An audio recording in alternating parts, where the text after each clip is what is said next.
So let's talk about the ingredients and the order of use. I'm going to be chopping these freshly peeled garlic cloves, 3 of them here. If you want more, you can add more. If you want less, you can add less. And then sauteing it in a large, big pot in extra virgin olive oil, of course. And then I'll be removing the garlic, and then I'll be sauteing 1/2 pound of extra lean ground beef. This is 93%. I always go for lean ground beef. Pure pork sausage. This is sweet sausage. 1 link is fine. If you want more of a pork flavor, you can add more. If you don't want any, you don't need to add any at all. Then we'll be adding 2 cans. For this particular batch, we'll be using 2 cans of crushed tomatoes. Not puree, not peeled tomatoes, crushed tomatoes. And of course, we'll be adding some basil to the sauce as well, and some filtered water. As we get closer to the end of our simmering process and pulling things together, we'll be adding 1/2 cup of Parmesan cheese. Mom likes to add Romano Parmesan blended cheese, and she uses, again, cellulose-free, just like I do here. This will be grating to be about 1/2 cup for these 2 cans. If you'd like more of a creamy flavor to your sauce, you're welcome to add more. Of course, this is always great on top of the pasta dish as well. So let's get started. I'm going to go ahead and add about 3 tablespoons of olive oil, extra virgin olive. I went ahead and I chopped the garlic. I've left some of the pieces large so that if someone doesn't want to bite into that, they can take it out. And some of them are smaller, which hopefully will dissolve into the sauce. So I went ahead and chopped the garlic, chopped 3 cloves of garlic. As you can see, some of the pieces are larger than the others. I know, like my dad, he likes it larger so that he can take it out if he wants to and doesn't have to actually bite into it. But he does like the flavor of it. So go ahead and set sauteing. And you need to hear this saute so that it really starts to bubble and bring this flavor into the base. We'll then be removing the garlic and adding the meats, which is the lean ground beef and the pork. And you need to hear this saute so that it really starts to bubble and bring this flavor into the base. We'll then be removing the garlic and adding the meats, which is the lean ground beef and the pork. So I'll go ahead and start to chop this basil. I like to leave these pieces bigger as well in case, we'd like to remove them. You want to remove them. I will put a few larger leaves in there so that they can be removed later. Remember, if you're using the same knife over and over, just be sure to clean it with good antibacterial soap between ingredients. It just makes purely good sense. And go ahead and chop this basil. This is straight off my plant. It is super fresh. Nothing like fresh basil. So go ahead and put that in a separate bowl, ready to be added later. The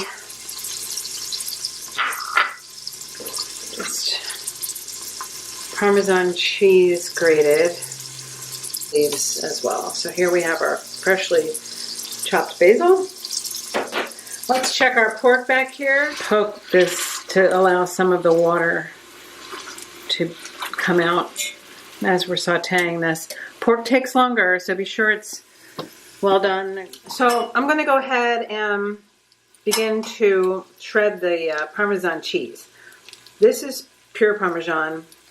It's from Wisconsin. It's not Italian. So Parmesan Reggiano would be the proper thing to use, but for the sake of the dish and the fact that Parmesan Reggiano can run pretty pricey, we're going to use Wisconsin Parmesan cheese. And So you'll want to get a cheese grater, maybe something similar like this, or the little pyramid tower is fine too, over a bowl, and just shred down and up, down and up, down and up, until you've got about, I thought a half cup would be about correct, but if you want more, you're always welcome to add a little more, or shred enough to save it for the top of the dish when you're serving the pasta. My mom, Nan, likes to use Parmesan Reggiano when possible. That's a high end from Italy. Parmesan cheese. Or she likes to use a Parmesan Romano blend. Romano adds a different kind of a flavor to. As always, you can shred some fresh Parmesan for the top of your pasta dish. So we'll put this aside. I like to put it in the refrigerator while we're waiting to use it. You can see it's getting kind of browned on one side and on the other. And what's happening is a lot of the pork fat is being released into the olive oil, and that's going to add to the base flavor. So the way to kind of tell if pork is ready, or really any kind of meat, is how firm it is. That feels pretty firm. And I'm going to go ahead and just cut the pieces. A lot of people like to crumble this. You can see it's still a little pink, which means it has a little more to go. But we're going to add it back in. And then we're going to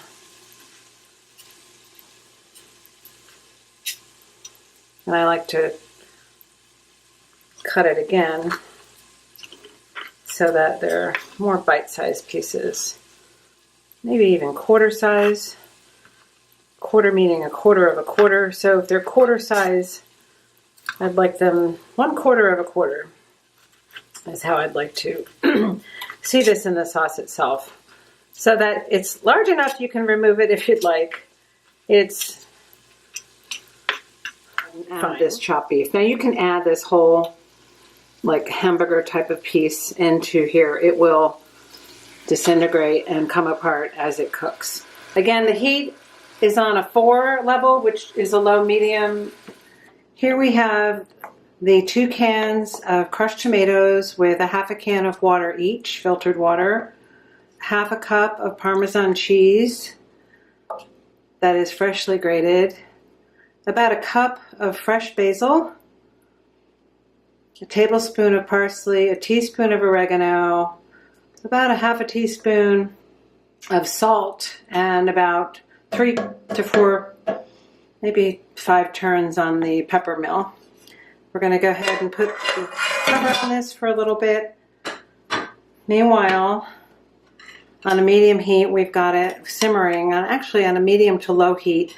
This is the meat side of it that we're going to add back momentarily.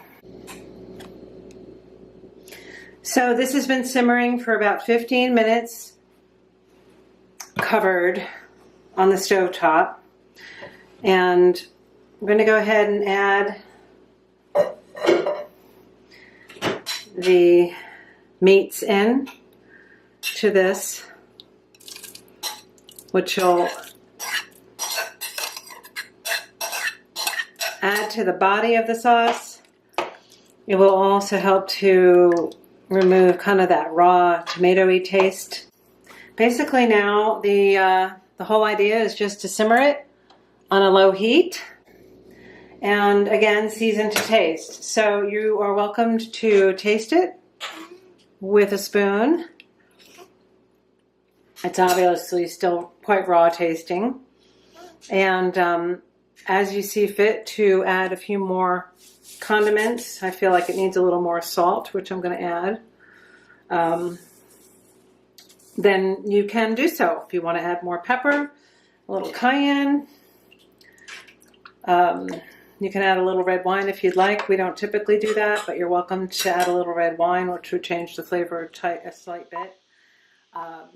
A little more oregano if you like the oregano flavor. Like You're with welcome any to do good that. tomato sauce, So be sure here to you have cover it and Nan's simmer tomato it sauce. for at least an hour or Famous. two, maybe even 3, filling the house with the aroma of fresh tomato sauce. You're welcome to not include the meat if you don't want to. You can add different ingredients if you'd like, but this is the base of Nan's delicious tomato sauce. And stay tuned for the recipe. It will follow. Be sure to follow me on YouTube, Instagram, and Facebook. Purely Good Cooking with Laura Rose from the heart of my home, the kitchen. With blessings. Have a great day. Thank you.